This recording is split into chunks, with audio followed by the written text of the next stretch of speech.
So today we're diving into something pretty wild, a leaked document that lays out Iran's detailed plan to sink an American aircraft carrier. And get this, it's not just some what-if scenario. No, this was a real operational blueprint that absolutely rattled the highest levels of the US government. So let's break down exactly what they had in mind. Okay, so picture this. It's February 3rd, 2026. A 47-page document, all in Farsi, stamped with the insignia of Iran's Revolutionary Guard, suddenly appears on the desks of intelligence analysts. And the title? I mean, the title alone is enough to give you chills. Operation Martyr's Vengeance. Right away, this thing raised a massive, terrifying question. Was this just, a contingency plan, a what-if exercise, or was this something way, way more dangerous, like the actual blueprint for a war that could drag the whole world into it? Well, it didn't take long for analysts to confirm their absolute worst fears. This wasn't some academic study. Nope. This was a complete, ready-to-go operational war plan. And we know this because it was leaked by a CIA source who is deep inside Iran's missile command. The goal? Crystal clear. Take out a US carrier strike group with one single overwhelming punch. The scale of this planned attack? It's just staggering. The plan called for a first wave of over 200 ballistic missiles. Let that sink in. Not 20, 200. The strategy was basically brute force, designed to just completely overwhelm everything. But, it's not just about the number of missiles. It's the timing that's really key here. The whole salvo, all 200-plus missiles, were supposed to launch within a 90-second window. Think about that. The idea was to throw so much at the carrier group's defenses all at once that they just couldn't possibly stop everything. It's a classic saturation attack. And this wasn't just a fire everything and hope for the best kind of plan. No, it was a really sophisticated, multi-layered assault. It's like a coordinated play. First, you have the bulk of the missiles, the Shahab 3s. Their job is just to soak up the defenses, to create chaos. Right behind them, a wave of faster, solid-fuel missiles, the SIL-2s, which get there quicker. Then you have precision hunter missiles going after the escort ships, the carrier's bodyguards. And then, once the defenses are all scrambled and weakened, you send in the finishers, the hypersonic Fatah 2 missiles. They're designed for a near-certain kill.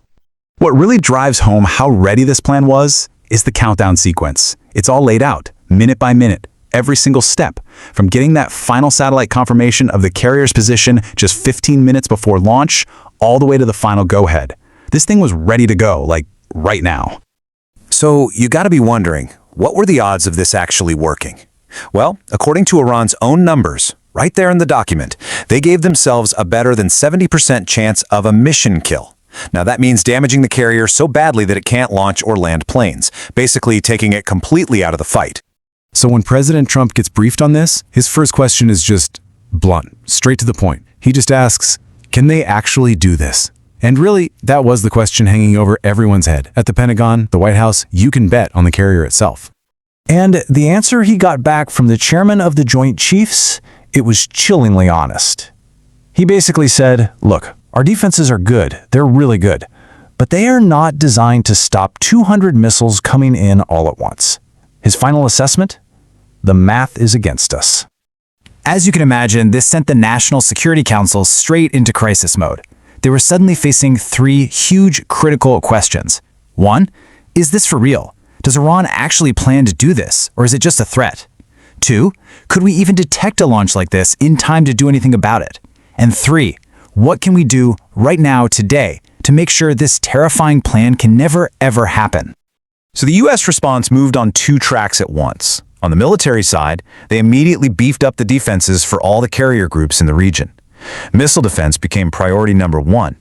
At the same time, on the diplomatic front, they used back channels to send a very stark warning to Tehran. The message was simple. We know your plan, and if you try it, it will be suicide. Man, the days that followed were just incredibly tense. So February 3rd, the plan leaks. Just 2 days later, on the 5th, US satellites start picking up suspicious activity at Iranian missile sites. Then on the 7th, Iran sends this super carefully worded message, doesn't confirm the plan, but doesn't deny it either. The US fires back a day later, warning of overwhelming retaliation. I mean, talk about a high-stakes game of geopolitical chess. Eventually, things cooled down a bit.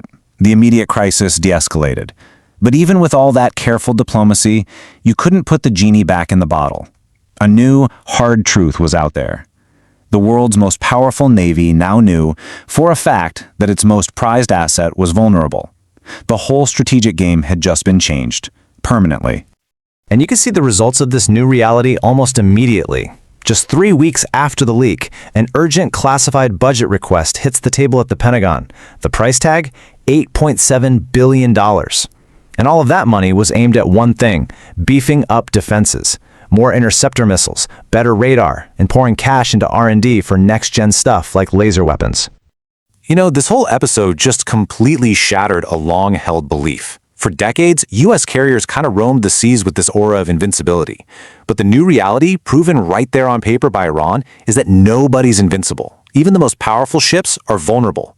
And it showed that a determined attacker with enough firepower can overwhelm even the most advanced defenses just by flooding them with targets. So, when you look at all this, who really won? It's complicated. On one hand, Iran definitely strengthened its ability to deter an attack, but they did it by revealing their biggest secret.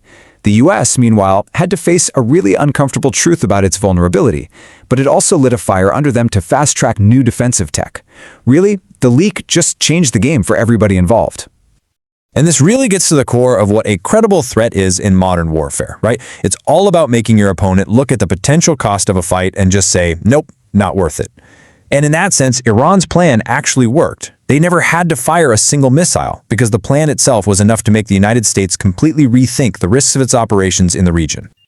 And just in case anyone out there still thought this was all just a big bluff, about 6 months later, Iran put on a demonstration. They held this massive missile exercise, firing off dozens of missiles in a coordinated strike that was over in less than 2 minutes. The message couldn't have been clearer. This isn't just theory. This is real. We can do this. So today, that 47-page document is locked away in a vault somewhere. The missiles are ready to go, which leaves us with a really unsettling question. Are we safer because this terrifying plan was dragged out into the open? Or are we in more danger now that everyone has seen a preview of what the opening shots of the next major war might actually look like?